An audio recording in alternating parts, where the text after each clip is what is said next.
Au cœur de l'Angleterre anglo-saxonne du 7e siècle naquit Aigouin, fils d'une noble famille de Worcester, selon certaines traditions, parent des rois Mercian Telred ou Telred.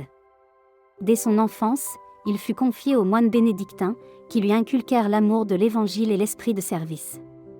Il se fit remarquer par sa piété et son souci des pauvres, sa maison était ouverte à ceux qui manquaient de toit et de pain. L'époque n'était pas exempte de violence ni d'abus, l'Église cherchait encore sa place parmi les peuples récemment christianisés. La ferveur du jeune homme attira l'attention des fidèles et des rois.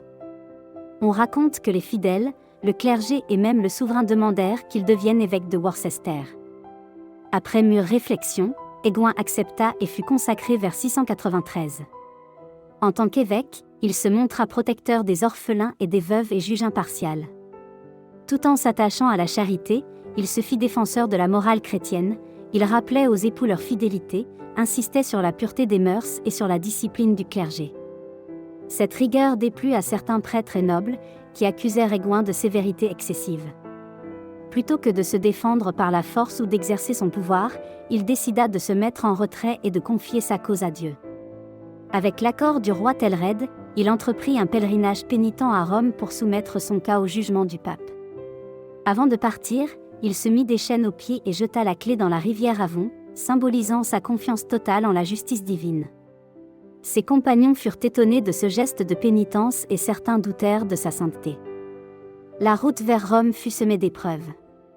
En franchissant les Alpes, la troupe fut prise de soif. Les sceptiques raillèrent l'évêque et lui demandèrent de prier pour de l'eau, tandis que les plus fervents l'encouragèrent. Aigouin se prosterna alors, et selon la tradition, une source claire jaillit du rocher, rappelant le miracle de Moïse dans le désert. Ce signe renforça la foi de ses compagnons. Arrivé à Rome, Aigouin se rendit à la basilique des apôtres pour y prier. Un serviteur qui pêchait dans le Tibre ramena un poisson. En l'ouvrant, ils y trouvèrent la clé des chaînes que l'évêque avait jetées dans l'Avon des semaines plus tôt. Étonnés, ils y virent la confirmation que Dieu prenait sa défense. Aigouin se libéra donc de ses chaînes et se présenta au pape, qui examina les accusations portées contre lui.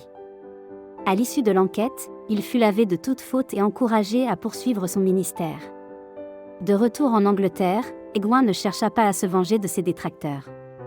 Au contraire, il fonda un monastère pour promouvoir la prière et la justice. Selon une légende, un porcheur du nom de Oef eut une vision de la Vierge Marie lui indiquant l'emplacement d'une église.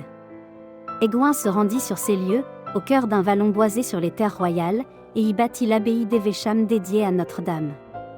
Ce monastère devint l'un des grands centres bénédictins d'Angleterre. Aigouin y établit une communauté priante, encourageant la vénération mariale et l'accueil des pèlerins.